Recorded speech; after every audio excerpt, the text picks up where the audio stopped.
All right. Well, with that, what I'd love to do, and I sort of gave Ken a quick agenda. I'd love to have Ken go into what the bicycle-friendly state program is and talk a little bit about how we stack up and what we're evaluated on before we open it up into sort of a fishbowl discussion with our panelists to discuss, what's really happening on the ground, where are we losing ground, what should we be working on, and what are the sort of the realities of that. So Ken, take it away. Yeah, thanks for that. And I've got some slides, so I will share my screen, and hopefully you can see that now. So I'm Ken McLeod. I'm the policy director for the League of American Bicyclists. I've worked for the League for about a decade. I grew up in the Seattle area, but I've lived in Virginia for about maybe 7 years, first in the Arlington area, and then I moved to Roanoke about 3 years ago. And I'm currently the chair of the Regional Bike Pet Committee for the Roanoke Valley Allegheny Regional Commission. So love cycling in Virginia and being involved in advocacy here. So the League of American Bicyclists is a national nonprofit dedicated to leading the movement to create a bicycle-friendly America for everyone. In some form, we've been around since 1880, so a long history, and that everyone is really a priority for us these days. We want to approach that with a mindset of equity, which is just and fair inclusion, into a society in which everyone can participate and prosper, creating conditions that allow all to reach their full potential. And for the bicycle-friendly state ranking, we are trying to make something that is useful for all states so that all states can compare themselves to other states and hopefully learn from each other and push each other and do better together. The principal output of our program is a report card for every state. And we have a survey with about 100 data points that goes into the ranking. So this report card is the little part of the iceberg above water, and there's a lot going on that unfortunately we just can't communicate in our product. But we do try to put a lot of information on there. We do try to make sure that we have state-specific feedback. Kind of the overview on how the report card works. Up top, there's kind of context. For Virginia, that is saying that Virginia is a southern state and the top ranked southern state. We recognize our advocacy group members. So Virginia Bicycling Federation is our statewide advocacy group member. About 5% of Virginia's population is in a bicycle-friendly community ranked silver or better. And then we have these category grades, which give like a big overview of those 100 or so data points. Our bicycle-friendly actions are like our big priority actions that we want every state to do. We report these outcome metrics, which are based on publicly available data from the federal government, so that we have some basis of comparison between states that is more or less objective, even though I know that people sometimes have feelings about the particular metrics that we publish. And then we have the feedback that we really try to work with state partners, both at agencies and in advocacy organizations, to make sure that we're reflecting things that are important to the state. So we've been doing the bicycle-friendly state ranking since 2008. And as I've said, it is based on public data. It is based on that survey data. And then we reach out to our advocacy members in every state. I think we have advocacy members groups in 44 states to try to get that local perspective.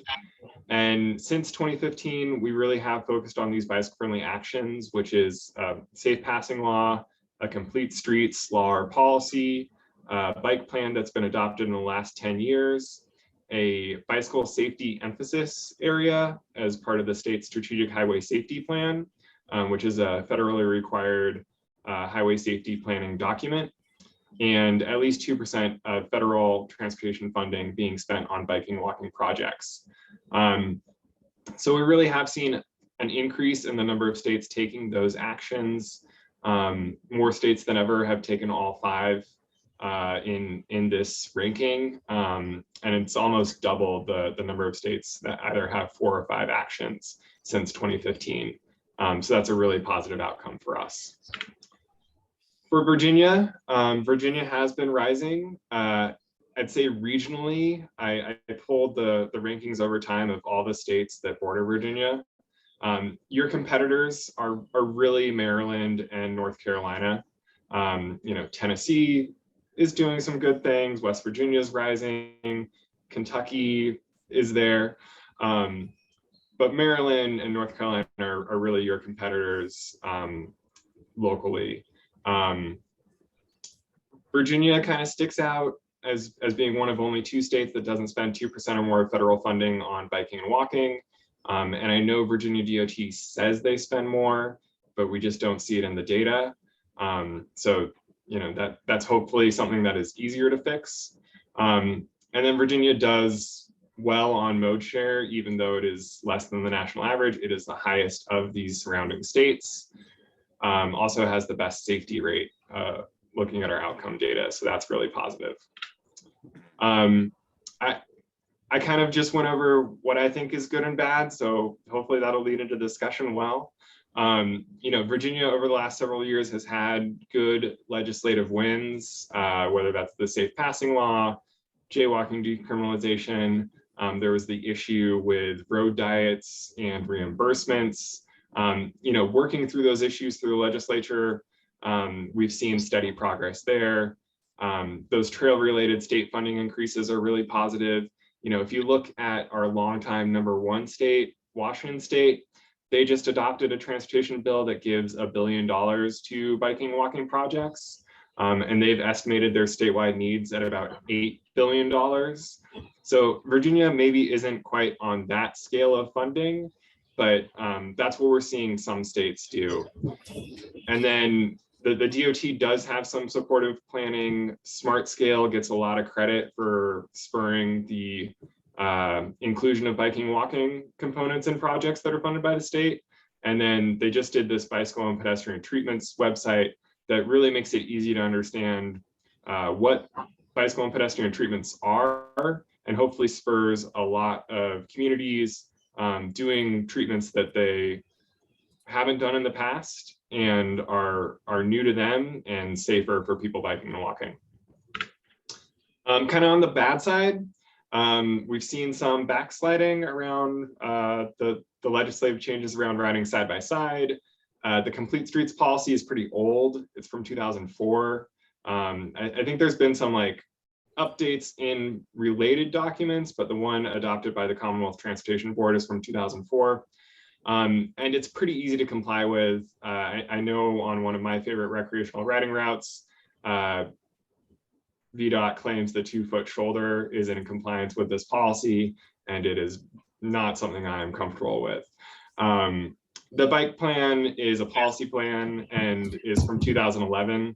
So that's also getting old. I said previously we have our bicycle friendly actions. We want to see a bike plan that's been adopted in the last decade. So Virginia is right on that cusp. So that would be great to see.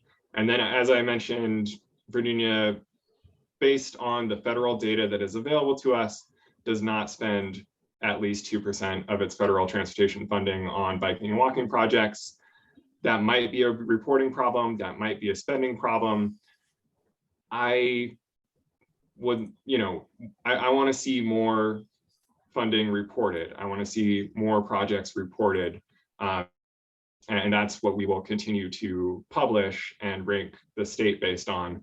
So it'd be great to see them figure out whatever they need to do to get above that 2% threshold. So those are kind of some of my big talking points. Use more federal funding. We passed a transportation bill last fall. There is a lot of federal funding coming.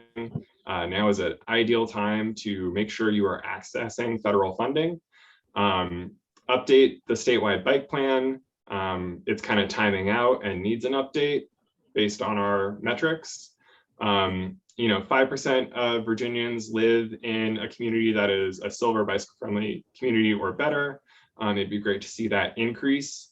And And then one of the things that is on our report card is that the state should host a statewide bicycle and pedestrian conference, because that was in our survey data as something that the state does not currently do. So yeah, that's my overview. Excited for the discussion.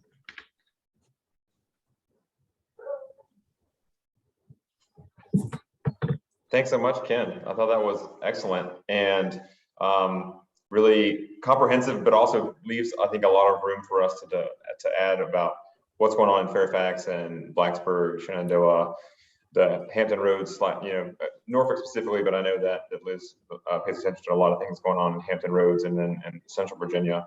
It is still a bit disappointing, and if you this is a little bit new to you, the General Assembly passed a bill this year that would revert some of the progress we made on 2 abreast last year. That would the current law that went into effect last year is bicyclists can ride 2 abreast hard stop. There aren't any exceptions, and as of July 1st, we will go back to having to single up when being approached from the rear if we are impeding traffic. So it doesn't. It was nice to dovetail the 2 abreast with the change lanes to pass, which is still in effect and did not get reverted. But it's definitely a little bit of a setback and unfortunate, and some work that we can do. I did actually, while I open up. Brantley, make sure you clarify that, because they still have to change lanes. It's just that we can't ride 2 abreast. You actually are allowed to ride 2 abreast. You just must single up when approached from the rear, right, by a faster moving vehicle if you are impeding the normal and reasonable flow of traffic, which is of course very context dependent, and it's not something that I think you see a lot of. I don't hear about a lot of tickets being made for it. The other development on that, and this is written in the legislative reports on our website, vabike.org, and it's a little in the weeds, but it's something that you've been following for a while. The riding 2 abreast is not eligible for contributory negligence, meaning, the way I understand it, if you're in a crash and you're riding 2 abreast, let's say a driver hits you while you're riding 2 abreast, and you require medical attention or you otherwise can sue, you are not prohibited from suing or seeking damages from that crash simply because you were riding 2 abreast. So that is a little bit of an improvement from 2019, but it's interesting in just how technical that gets, and how many people know how that works. But I appreciate that, Dan. Yeah, the 2 abreast still is the law where 3 feet cannot be provided. I thought that the report card, and let me see if this is the, I'm going to drop a link in the chat that is the Virginia specific report card that Ken has produced, that I think has a really nice graphic. Let's see if I can share it.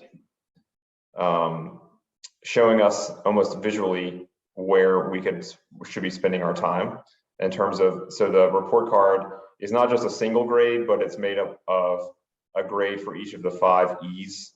And I think it's a really helpful way to look at how we spend our time. Can you see that? I also, and Steve, who in our fishbowl will jump in from Fab, noted in his blog that we started somewhere around 23 back when this program was started. So up to 7 from 23 is pretty hopeful. But I think it's important for us, as I think many of us here are advocates. We ride, we're worried about, or we are motivated to make sure that we continue to improve, that this doesn't end up being like oh, we made it, we're the best in the South, we're in the top 10, that we don't need to keep making improvements. Our bicycling fatalities went up 100% last year. We're at if not an all-time high pedestrian fatality rate, it is up there as the highest in the past 10 years at 125 people. We qualify for this 15% threshold of money to be spent on vulnerable road users because our vulnerable road user fatality rate is so high. So the stakes are really high. It's not just a report card. I think a lot of us ride for enjoyment. Many of us ride for transportation, and we know that more people won't join us if it is not safer, and the numbers are not going in the right direction. Can you give us any feedback about what is being shown here? And I really appreciate the actionable list that you have at the bottom as well.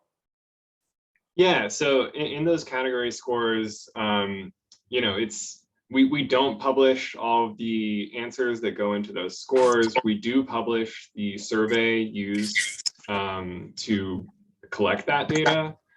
So if you really want to dig into it, you can go to our website and go into the FAQ for the Bicycle Friendly State program and pull the survey that has all of the questions that map to each category.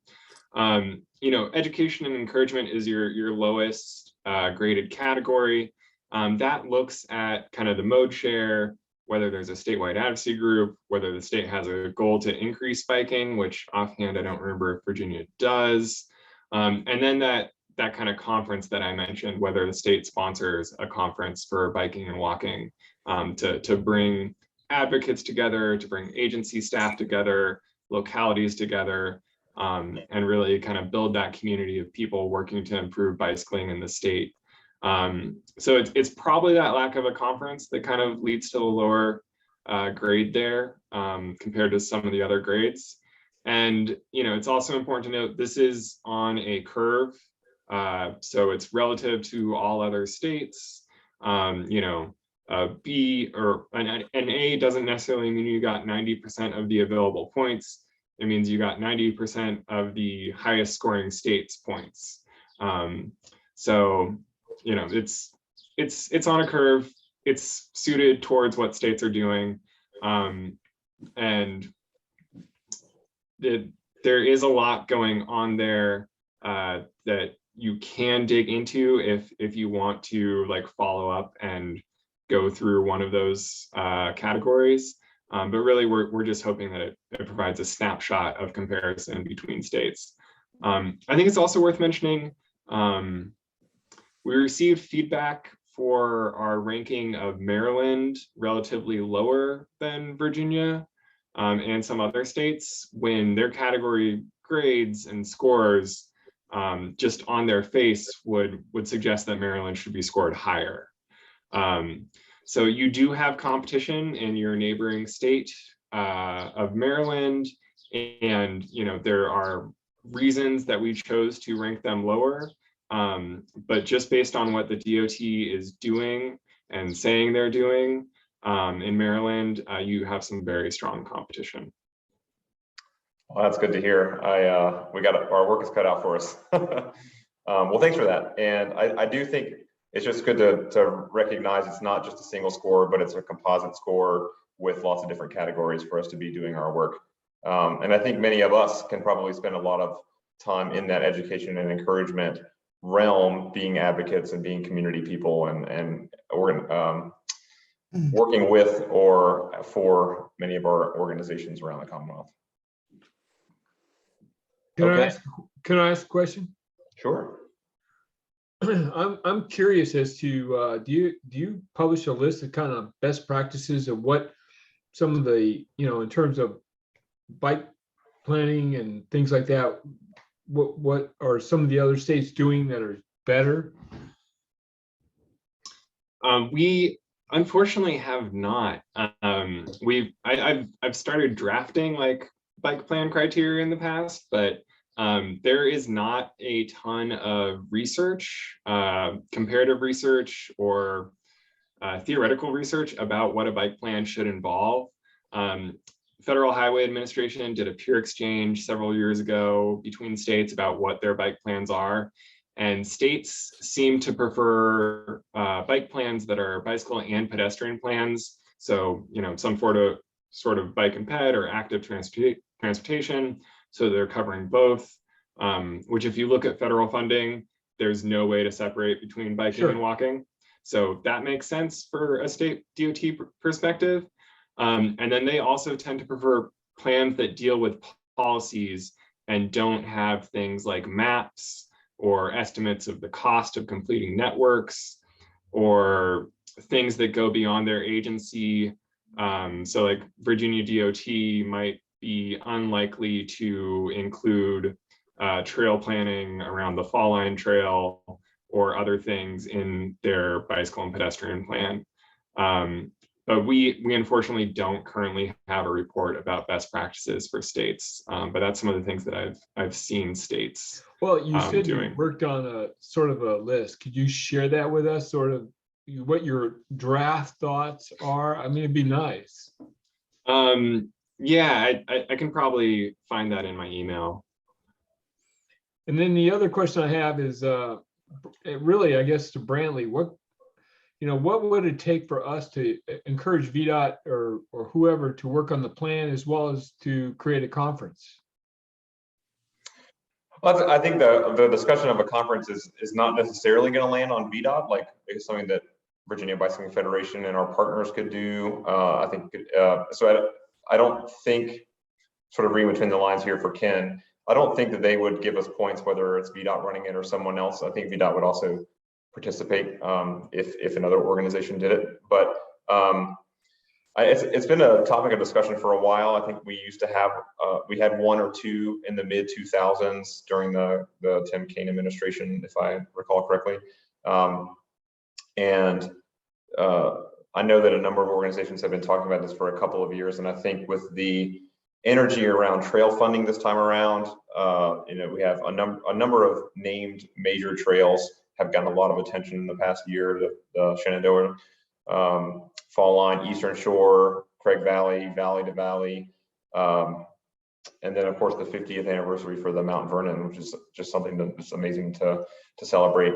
A bike ped conference that has a really heavy trail focus could really encourage economic development folks, the private sector that designs, funds, builds these things to really have an active role. And then it gets big enough, you have local electeds, and we have really great peers with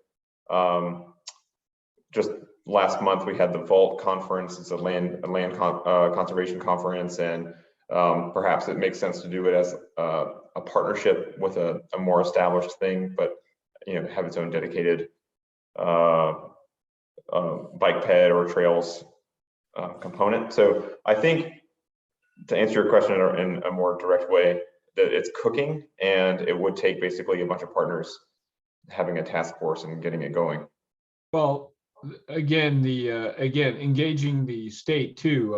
Obviously, we'd like to have them update the plan if it's 10 years old, and I noticed that as well. Ken, in fact, your presentation was excellent. But how do we as VBF go in there and engage the state to try to encourage them to do something like that?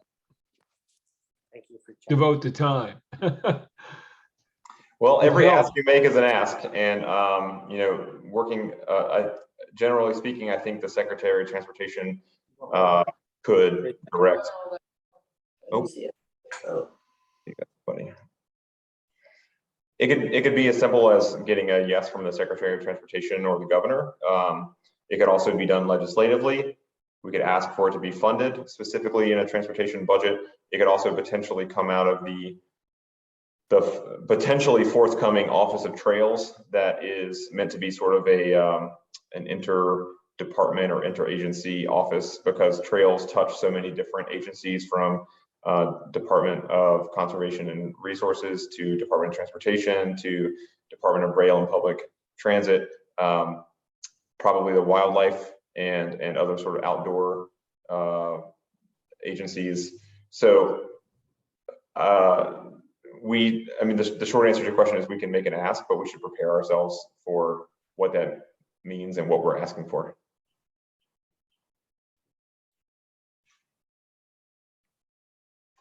All right, well, thanks, Dan. And for everyone listening, Dan is one of our active Virginia Bicycling Federation board members, so I appreciate the discussion. But now, and I apologize, I had intended for this to be a webinar and not a meeting, but apparently my account is not set up for that. So our panelists, I have spotlit to be at the top, and I think if you hit gallery view, you might just see, or if you hit speaker view, you'll just see them. And again, I'd love to introduce our statewide panel, Jenn from New River Valley Bicycle Association, Liz Schleeper from Bike Norfolk, Stephen Ward from Fairfax Alliance for Better Bicycling, Kyle Lawrence from Shenandoah Valley Bicycle Coalition, and I appreciate it, Ken, if you could stay on too from Roanoke and also the League of American Bicyclists. And really what I'd love for y'all to do is, I mean, keep this somewhat of like imagine you're on a fishbowl on stage and just give your thoughts about what is working and what's not, and what opportunities you see to be focusing on, not only to get our score up, because the score is something of, the score will go up if we do the good work, but I think what's the good work that we want to do? And maybe I'll pitch it to Steve first, because he wrote that blog post and I think is familiar with what we're talking about.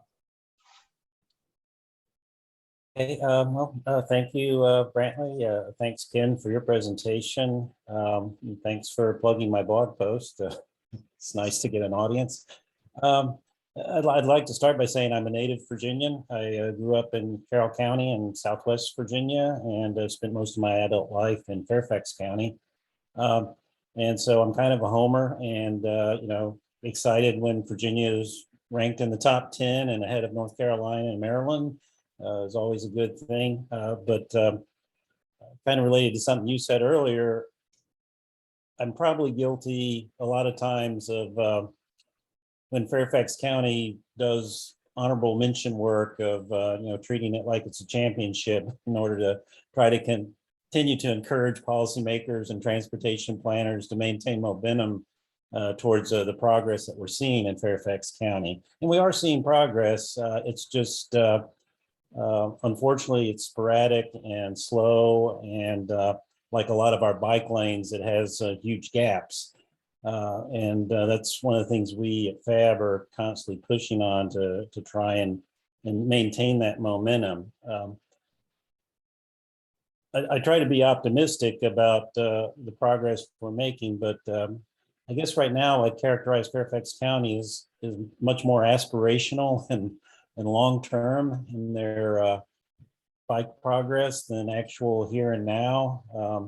I think a good side was the bike program was recently folded into the active transportation program, so that they're thinking in terms of, you know, everybody who rides, walks, rolls, et cetera. And, you know, a few years ago, we changed our name from Fairfax Advocates to Fairfax Alliance, because we recognized then in Fairfax County, if we were going to succeed, we had to bring in other people, other vulnerable road users, to help us advocate for the type of changes we need. But again, even that is kind of long-term. I'm going to read this because I want to get the quote right. But even though we had a bicycle master plan accepted in 2015 with this new active transportation thing, part of its plan is to create a vision and a roadmap for the implementation of safe, convenient, and enjoyable streets and trails. And that's not supposed to be completed until 2023, according to their website. So that's kind of what we're facing here.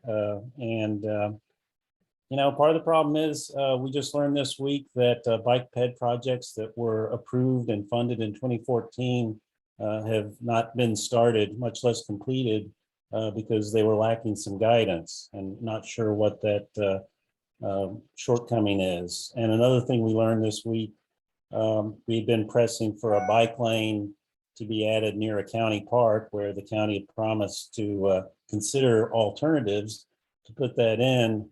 And we thought we would be encouraging the county to take advantage of the annual paving and restriping program.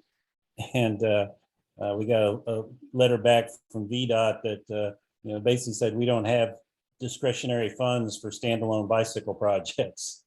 And I think that's kind of where we are. We're sort of beggars at the feast of transportation spending. It doesn't take much to fulfill our needs, but even at that, we're dependent up here on major roadway projects that include bike and pedestrian facilities as part of the project, sometimes only after we push for them, and then just the annual repaving and restriping program that gives us you know, part of a bike lane here, part of a bike lane there, and maybe sometime in the very, very distant future, they'll all be connected. So that's a little bit why I was having cheered for us being number 7. Then kind of says that there's a lot of room for improvement, and that I think Fairfax County really does suffer from that. I imagine when I first saw the ranking was that thinking about Fairfax County was that must have been a lot of great things going on in the rest of the state, because I don't think we bumped up that number at all.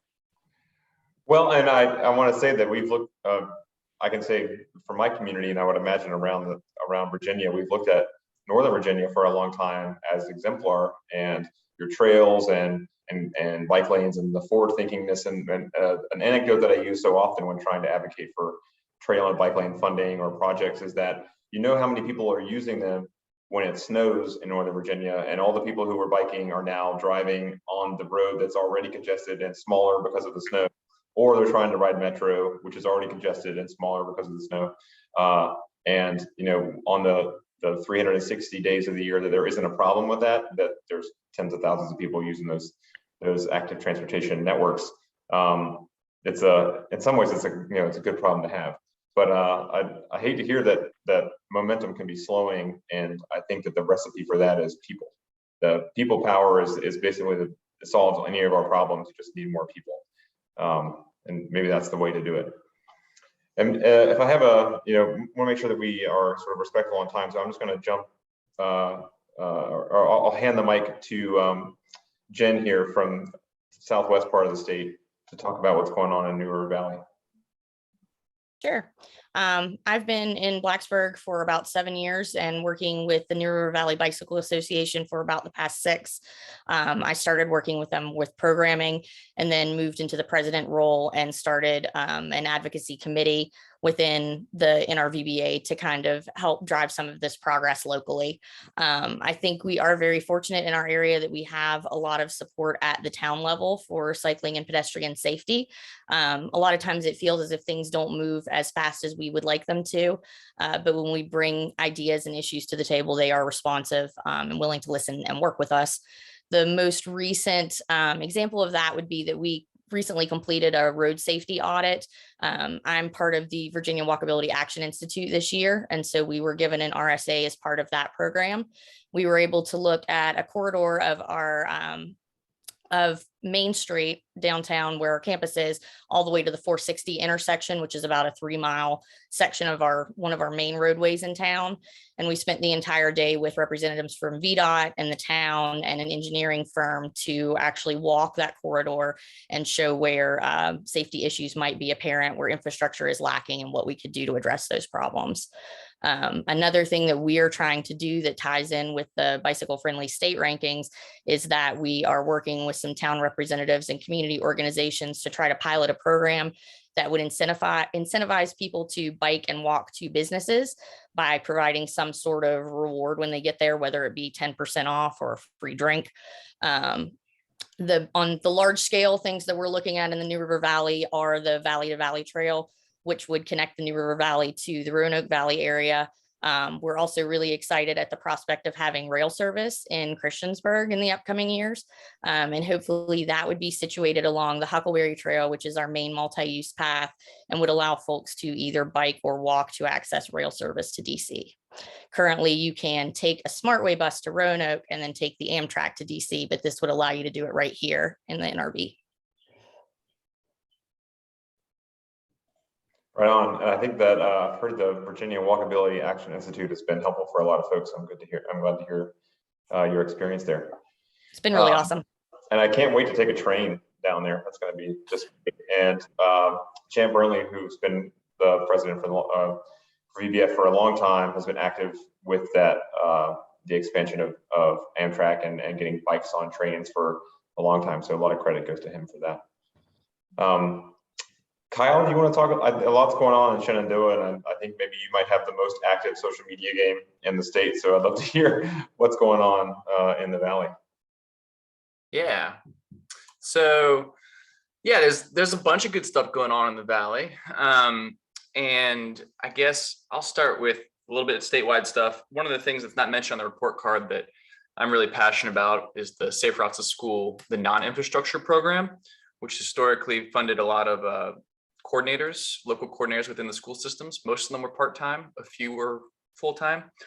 And VDOT changed that whole setup this year because the federal funding stream changed. It's not totally clear that they had to change it the way they did. And it's kind of a bummer for us because prior to this, nonprofits were able to apply for and administer the non-infrastructure funding. And the coordinators were a really powerful piece of the puzzle here. We had a coordinator in Harrisonburg and Rockham County. I was actually a coordinator for Rockham County for a couple of years, and we were able to use the grant money to purchase lots of bikes, over 500 bikes for the county schools. So that's a really missing part. It was part of the TAP application this year. Hopefully, as things settle and the dust settles, that will be able to come back and more people will reapply in 2 years. And I think that's a really important element. It's a relatively small amount of money in VDOT's budget, but it has a huge impact. So I just want to highlight that. The other thing that I'm excited about is the growing interest in long distance trails, particularly here in the Shenandoah Valley. We have the Shenandoah Rail Trail, which would be nearly 50 miles. It's still early phases. The corridor is still owned by the railroad, but progress is moving really quickly. And I think what's most important is we're thinking about who will own the corridor. And so looking into the state, maybe there's a new office that helps run the corridor. Maybe it's VDOT, we don't know. But this idea of moving away from some of these long linear trails only being state parks under Department of Conservation and Recreation will ensure that there's more funding and that they'll be hopefully much more viable for transportation. And a lot of the funding that is allocated this year is transportation dollars. So I think that's a really positive shift, and hopefully we can replicate that throughout the state. I just think when I look at what stands in our way of all this, you mentioned it, Brantley, but it's people, it's public opinion. We got, the detailed advocacy work is super important. We can always and probably need to have more people showing up to all the local meetings and the statewide meetings to talk about how to prioritize funding. But at the end of the day, there's a ton of funding for transportation. It's just where it's prioritized. So we're not going to change that until we get enough people to support that. Or if we do start changing that from inside, working that inside game, we're only going to get more and more backlash. So I think it's easy to forget that because I love the details. Like you can get in the weeds and get money allocated and talk about policy. But I think we just have a lot of work to do on changing that public opinion. And that's one of the reasons thank you for mentioning, we tried to do a fairly strong social media game and hope to do a little bit more. But I think touching more people and getting them involved, one way to do that, Jen mentioned walking. I think walking is often overlooked in the bike world because everyone walks, and some people are passionate about walking and sidewalks and crosswalks, but not as many as they're passionate about bike lanes and trails. So I think that's a shared thing we can really work towards more to pull in more people. And I think at the end of the day, pulling more people will be the solution. But good to see the report card, and I like the details. I like the action steps, and I really like the ones for communities. I really like the takeaways for the bicycle friendly communities as well. It's really helpful to have some friendly competition. Thanks for all that. I can't wait to ride what I think is being billed the most scenic trail in Virginia, which I think is just a little bit rude for you to get out ahead of everybody else like that. Branding is a big deal. I think last of our speakers would be Liz Schleeper from Bike Norfolk, who's been around for a long time. And I think we actually met virtually first before testifying at a committee for the Bicyclist Safety Act 2 years ago. So thanks for joining us on another Zoom call. Oh, I think you're muted. Let's see if I can help. Hey everyone, I'm in a public space, so I'm going to be brief here. I echo what Steve said about things feel sporadic and slow around here in Hampton Roads. There is a major project in Virginia Beach being developed called the Alaskan Corridor. That's a really important connector from the ocean front into where a lot of people live, just a couple miles. And it's projects like that I can see the tide changing with public opinion. as well as a major project that we got approved in Norfolk, the Granby corridor. Now, what I see is the problem, and there are problems, lots of problems, let's say, but a primary thing we're dealing with in Norfolk in particular is not enough people. Not enough people in the city spots to occupy the staffing. Engineers, mid-career and under level engineers, they're just short staffed. And at least one occasion, we were told, well, we couldn't even apply for that because we simply don't have the staff to follow up. Recently a planner position went out and they did some interviews and then went right back. I guess they just didn't have qualified people. And, that's a mid to late career job. And so I feel like there's a momentum that's built, but then it's sort of stifled when there's short staff, at the engineer level, and then even at the rec center level, being able to open up the rec centers because, they don't have the minimum wage employees to staff them. And so I don't know what the league or what can be done, but I feel like that is definitely something that's going to hinder us in the next couple of years because we're falling behind right now with not getting enough grants written, not being ahead of the game for what's going to be happening in the next few years. Add to it that Norfolk's over $1 billion in debt. We have a crime problem, or at least a perceived crime problem. And so then that even keeps the applicants out as well. So I don't know if anybody else is having that problem. I have talked to a couple of other localities, people in other localities, and it's an issue in other localities in Hampton Roads, but maybe not as much as in Norfolk. So that's kind of that's my big concern at this point. Liz, I can echo you on that. The transportation division in Richmond is down 1/3 of its staff, and how do you get you're probably losing half of your output when you're down 1/3 because everyone is so overworked and trying to do someone else's job. And we basically have the most energy around developing this fall line trail, and the city doesn't seem to be able to make enough grant applications to even pay for it, where they are almost guaranteed the money, but they only have so many slots and they just go with what's easy.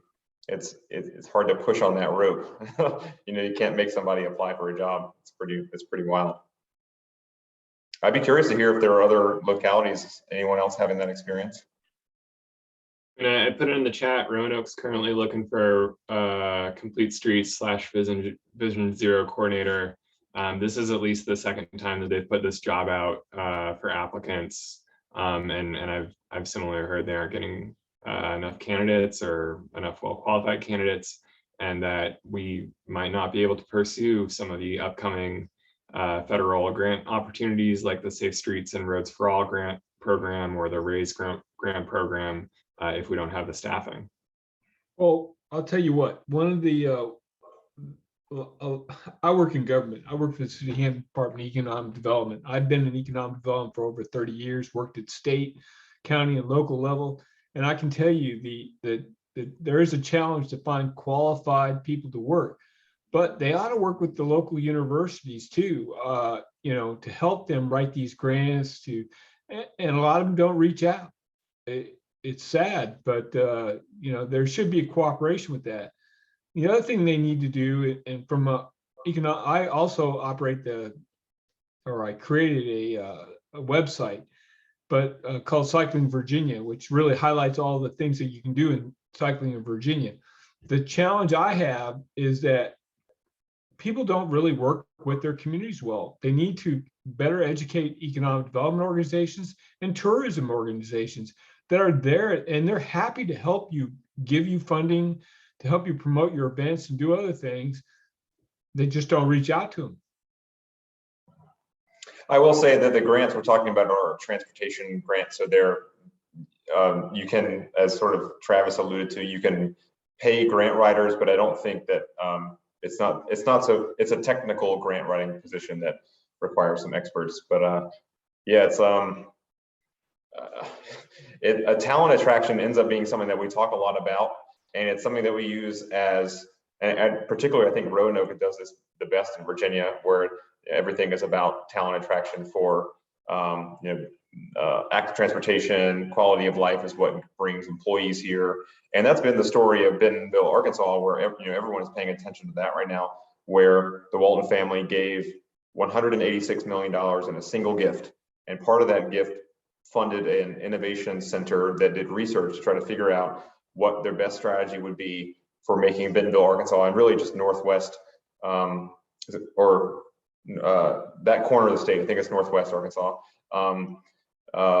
flourish in terms of corporate headquarters relocating there and then getting the thousands of employees to relocate there to work there. They said the number one thing that they could do would be to invest in active transportation, and there they did. And they're of course like dreamy, and everybody wants to be like that now. And I think one of the best things that we can try to do is steal that. We don't need the innovation center. We kind of got that part figured out. We need to convince folks that the talent attraction, making our places have high quality of life, and we're talking about access to the outdoors, things to do, safety, that the perception is not that you're going to get killed by a driver, is a big deal. And I mean, there's no small number of people who want to move to Portland or Seattle or Austin or all these big cities that we've been talking about for 15 years. They made that investment, and it's really worked out for them, and in the whole ecosystem of the places that they are. Well, you also have to pay them well. You do, and so well, yeah, I'm not so sure what our local governments pay for our planners and engineers, but you don't get rich in government. It's a labor of love. But the place is important. I think that location is still like the number one thing that draws people to a place. So that's been one of our big selling points for advocating for trails. It's why I like to live in Virginia, and my access to trails and the outdoors, and recognizing that we still don't have enough, and we still take our lives into our hands so often with where we go. I do want to give a couple of thoughts from sort of the statewide perspective, and one of the reasons why we assembled this panel this way. And I work for a regional organization too. I think that Virginia in many ways is a collection of our regions and our localities. It's like many things aren't really solved at the state level. Like the state's not going to be able to do very much to get an engineer in Roanoke or Norfolk. And passing legislation doesn't always solve these problems either. It's our local culture. It's taking advantage of our local geography, and working with what you've got. But I do think there are some statewide things that we can pay attention to. Some are, I'll say, somewhat new, and some are things that we've been working on, or at least have had on the back burner for a few years, that either weren't successful or we haven't taken the opportunity to really pursue them yet. But the safety stop was a part of the Bicyclist Safety Act in 2020. We got this close to getting it, and we lost it in a negotiation in order to get the other two parts of that bill through. I think it was the right choice. We made good forward progress, but it certainly was set back. Now we have a fairly favorable safety stop study that was done by Virginia State Police, and we opted not to go for it at the General Assembly this year, in part because our focus has largely been on the trail funding, and we thought that it wasn't the right political makeup for us to have good success, that we would take it and it would just get eviscerated and it would set us back the next time. So we're just going to be patient on that one. But some good news is around the country. You've seen a number of states enact it since 2020. Most recently, I think, was Colorado, and or maybe it's California. Now I'm forgetting. But NHTSA just released a report that has analysis about how much safer it is. So we still are building our case for that, and I think in the long run we have a good shot at getting that in the future.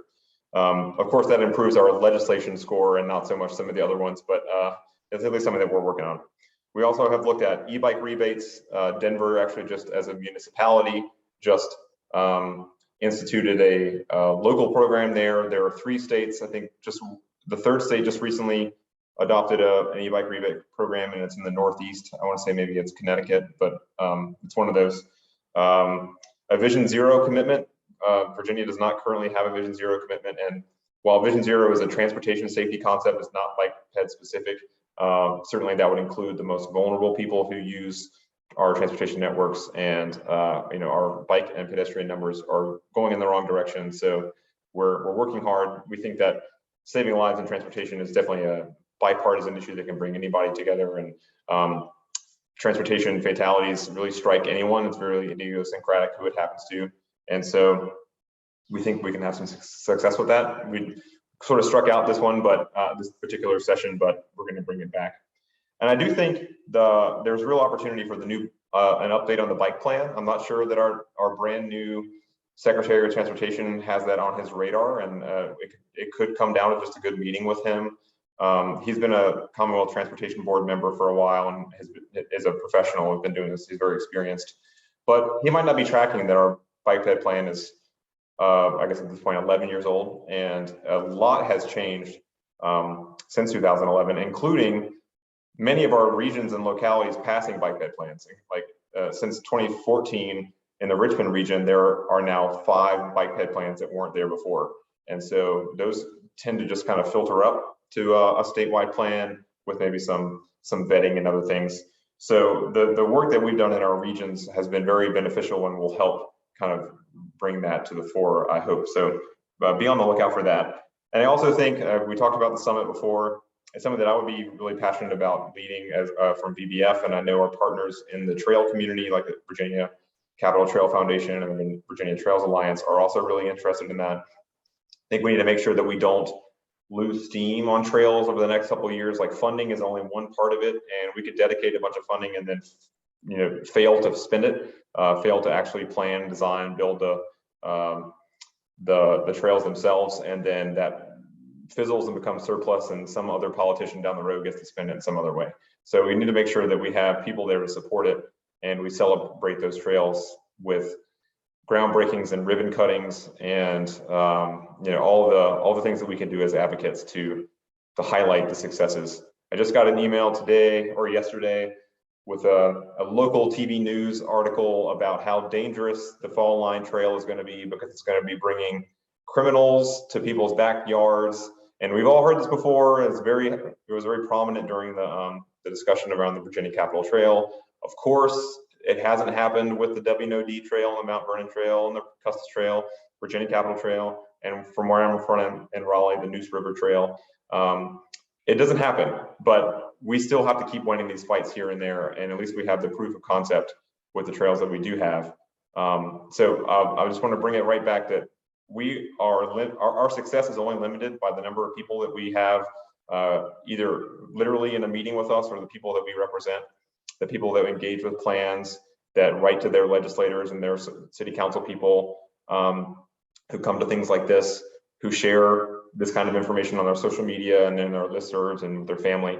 So I appreciate you being here, and I especially appreciate you if you can share it to keep this conversation going.